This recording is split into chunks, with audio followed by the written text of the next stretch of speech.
Hi hello guys, అందరికీ నమస్తే. నా లెఫ్ట్ సైడ్లో ఉన్నవాడే ఇప్పుడు చోటుగాడు. కొత్తగా అడాప్ట్ చేసుకున్నాం, పెంచుకుంటాం కూడా ఇంకా వీడిని.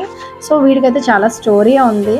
అంటే మేము పెంచుకుంటామని అసలు ఆలోచన లేదు, ఇంకా దేవుడు రాసి పెట్టున్నాడు. సో వీడైతే మా ఇంటికి అయితే వచ్చేసాడు. వీళ్ళ మమ్మీయే స్ట్రీట్ డాగ్. తను ఫస్ట్ నుంచి చిన్నప్పటి నుంచి మా ఇంటి దగ్గరికి వచ్చి ఫుడ్ తింటూ ఇంకా అలాగే ఇక్కడ అక్కడ తిరుక్కుంటూ అయితే పెరిగిపోయింది. అలా పిల్లలు పెడుతూ ఉంటుంది. అయిన పిల్లల వరకు మేము ఫీడింగ్ చేస్తే ఇప్పుడు కొన్ని ఉన్నాయి, కొన్ని తప్పిపోయాయి. ఇవి కూడా మేము మామూలు ఫీడ్ చేద్దాం అనుకున్నాం, బట్ అన్ఎక్స్పెక్టింగ్గా అయితే వచ్చేసాయి. యాక్చువల్గా ఇద్దరిని కూడా ఉంచుదాం అనుకున్నాం. సో ఒకరిని అయితే వాళ్ళ మమ్మీ పట్టుకొని వెళ్ళిపోయింది.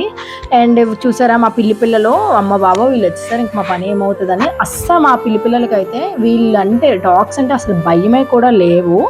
సో ఇంకా వీళ్ళ మమ్మీ అయితే మొత్తం 3 బేబీస్ పెట్టింది. బ్లాక్ కలర్ ఒకటి ఇంకా లోపల ఉంది అన్నది తెచ్చేద్దాం అనుకున్నాను నైట్కి వెళ్ళి. ఇంకా అది సో ఇదేం చేసింది, ఈ లోపు ఈ బేబీని పట్టుకొని వెళ్ళిపోయింది.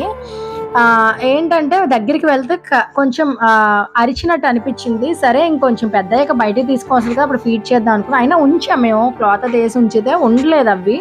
ఈ వైట్ వాడు మాత్రం వీడి పేరు చోటు అని పెట్టుకున్నాం. వీడు ఇంకా వాళ్ళ అమ్మని మర్చిపోయాడు. ఇంకా వాళ్ళ అమ్మ వెళ్ళిన వెంటనే ఇంకా మర్చిపోయి ఇంకా యాక్టివిటీస్ చాలా ఎక్కువ యాక్టింగ్ లా చేస్తాడు. ఇంకా మా డోరేమాన్ గార్డెన్ అయితే ఒక ఆట ఆడించేసాడు.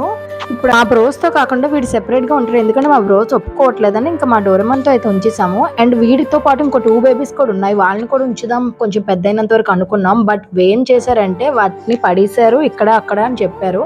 అది నిజంగా వాళ్ళు చేసింది మిస్టేక్. అయితే దేవుడు అనే వాళ్ళకి నిజంగా ఒక పనిష్మెంట్ అయితే ఇవ్వాలి. ఇంతే ఈ రోజుకి mini vlog. Thanks for watching. Please to subscribe.